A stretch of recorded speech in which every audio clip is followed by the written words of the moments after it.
Hello दोस्तों, स्वागत है आप सभी का आपके अपने YouTube चैनल आरबीएल इंस्टीट्यूट में।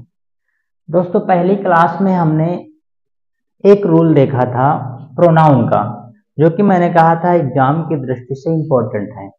तो चलिए आज उसी रूल को एक बार रिवाइज करते हैं और फिर आगे जो भी प्रोनाउन के रूल्स होंगे हम लोग देखेंगे। ठीक है, तो पहली क्लास में हमने बताया था भैया, यदि दो सब्जेक्ट, हमने कहा था भैया यदि दो सब्जेक्ट एज वेल एज से जुड़े होते हैं, किससे भैया? As well as. यदि दो सब्जेक्ट एज वेल एज से जुड़े होते हैं तो जो आगे पजेसिव प्रोनाउन आता है,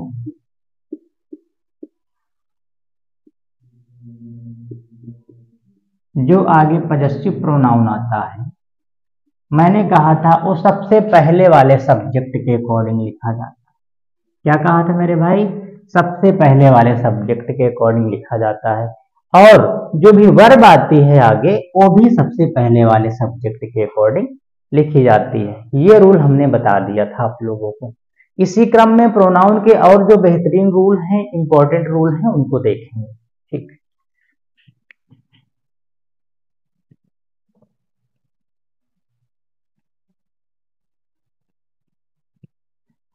अगले रूल की बात करेंगे मेरे भाई। अगला रूल डाल लीजिएगा।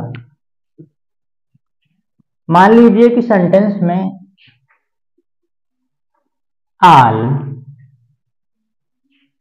एनी, कमन्नो, लिटिल, फ्यू या सुपरलेटिव डिग्री तथा सुपरलेटिव डिग्री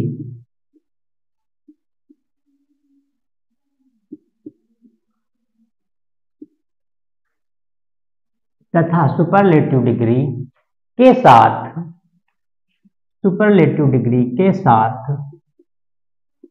रिलेटिव प्रोनाउन के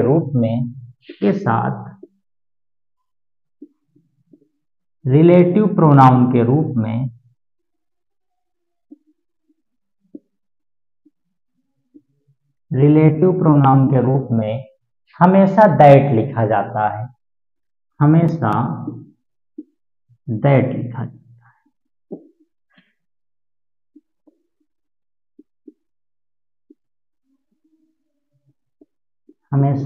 लिखा जाता है। क्या कहा मेरे भाई? आल हो, एनी हो, नो हो, लिटिल हो, फ्यू हो तथा सुपरलेटिव डिग्री के साथ रिलेटिव प्रोनाउन के रूप में हमेशा क्या लिखते हैं? दैट लिखते हैं। बहुत ही इंपॉर्टेंट रूल है। ठीक है, जितने भी आपके कॉम्पिटेटिव एग्जाम होते हैं, जिस एग्जाम में इंग्लिश पूछी जाती है, इस तरह के रूल से आपके क्वेश्चन बन जाते हैं। ठीक है, तो चलिए जैसे कि हम एग्जाम्पल देते हैं, एग्जाम्पल देखेंगे। जैसे पहला सेंटेंस हमने कहा, all glitters is not gold. A option हमने दिया मेरे भाई, ए ऑप्शन हमने दिया दैट, बी ऑप्शन हमने लिखा हु।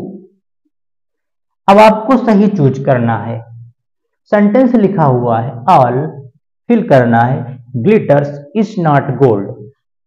तो मैंने क्या कहा? यदि सेंटेंस में ऑल हो, एनी हो, नो हो, लिटिल हो, फ्यू तथा सुपरलेटिव डिग्री के बाद जो भी रिलेटिव प्रोनाउन लिखा जाएगा, हमेशा दैट लिखा जाएगा। क्या लिखा जाएगा? दैट लिखा जाएगा। ठीक है, तो भैया ऑल आया है। क्या आया है? ऑल। मैंने क्या कहा? ऑल के बाद जो भी रिलेटिव प्रोनाउन लिखते हैं वो क्या लिखते हैं? दैट। तो यहां पर क्या हो जाएगा? दैट हो जाएगा। ठीक है, all that glitters is not gold. इसका मतलब ये होता है कि सब चमकने वाले वस्तु सोना नहीं होती है, यानी कि हर चमकने वाली वस्तु सोना नहीं होती। ठीक है, तो ऑल की वजह से रिलेटिव प्रोनाउन के रूप में हमने क्या लिख दिया? दैट लिख दिया। ठीक है, नोट कर लीजिए। इसके बाद एक दो एग्जाम्पल और देखें।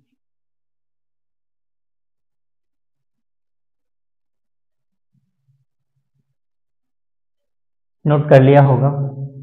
अगला एग्जाम्पल देखेंगे मेरे भाई। हमने कहा मिस्टर शर्मा,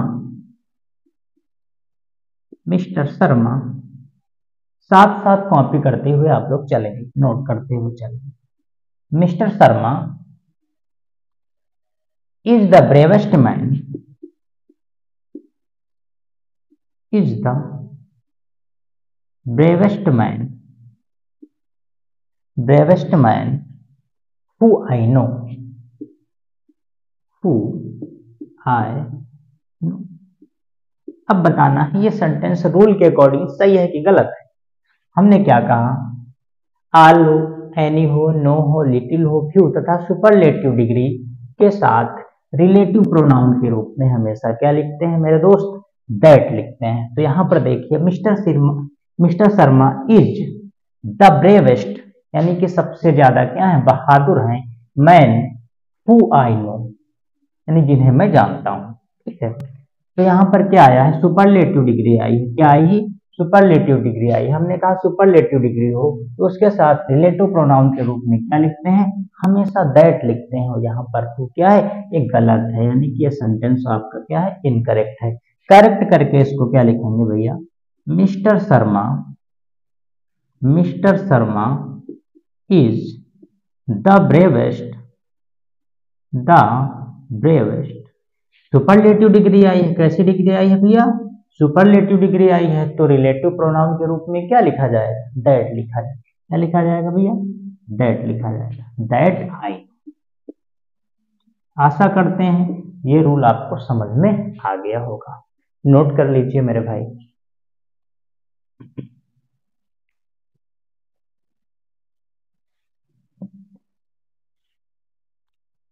चलिए अगला रूल देखते हैं। एग्जाम के पॉइंट ऑफ व्यू से ये रूल बहुत ही इंपॉर्टेंट है। ठीक है, तो आप लोग देखते रहिएगा। इसी प्रकार के रूल्स देखने के लिए चैनल पर अगर जो आप पहली बार विजिट कर रहे हैं तो चैनल को सब्सक्राइब कर लीजिएगा और बेल आइकन को प्रेस कर लीजिएगा ताकि हर एक वीडियो का नोटिफिकेशन आप तक सबसे पहले पहुंचे। अगला रूल देखेंगे भैया, ईच अदर। क्या, ईच अदर, ईच अदर। भैया ये दो व्यक्तियों या वस्तुओं के लिए यूज होता है। इसके लिए दो व्यक्तियों या वस्तुओं के लिए,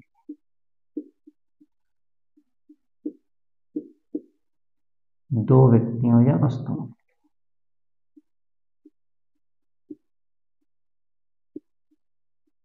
लिखते हुए चलेंगे भाई। वन एंड अदर,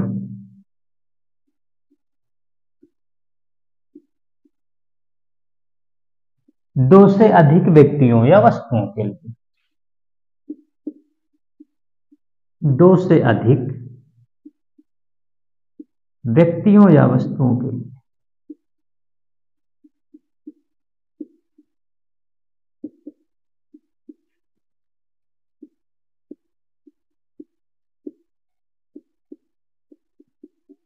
दो से अधिक व्यक्तियों या वस्तुओं के लिए। ठीक भैया, ईच अदर दो के लिए, यानी कि दो व्यक्तियों या वस्तुओं के लिए, और वन एंड अदर दो से अधिक व्यक्तियों या वस्तुओं के लिए। नोट कर लीजिए भाई, नोट कर लीजिए।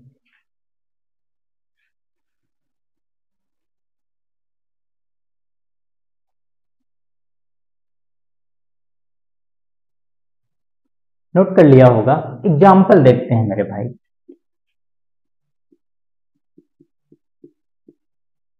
जैसे हमने कहा वी ऑल, वी ऑल यानी कि हम सब, love each other, each other. ठीक, यानी कि हम सब एक दूसरे से क्या करते हैं, प्रेम करते हैं।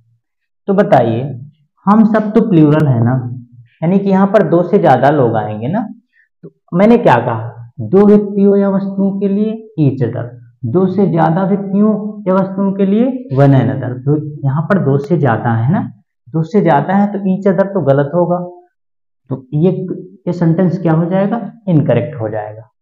करेक्ट करके लिख लेंगे, यानी कि वी ऑल, यानी कि हम सभी लव वन एनदर, क्या होगा, वन एनदर,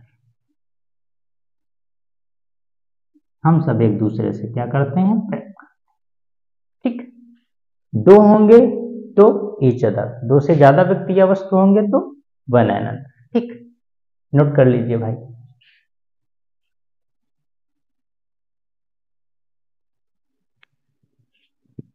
इरेज करते हैं,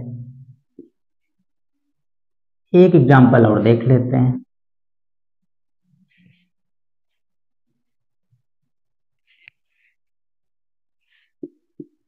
द टू गर्ल्स, हमने कहा the two girls love one another, one another, the two girls love one another. अभी मैंने क्या कहा, दो व्यक्ति या वस्तु होंगे तो ईच अदर, दो से ज्यादा होंगे तो वन एनदर। तो यहाँ पर क्या है, दो लड़कियां लव यानी कि प्रेम करती हैं, वन एनदर एक दूसरे से। यहाँ पर दो की बात हुई है, यानी कि दो लड़कियां हैं, तो उसके लिए क्या यूज करेंगे, ईच अदर। यहाँ पर ये सेंटेंस क्या हो जाएगा, इनकरेक्ट हो जाएगा। करेक्ट करके लिख लेंगे, द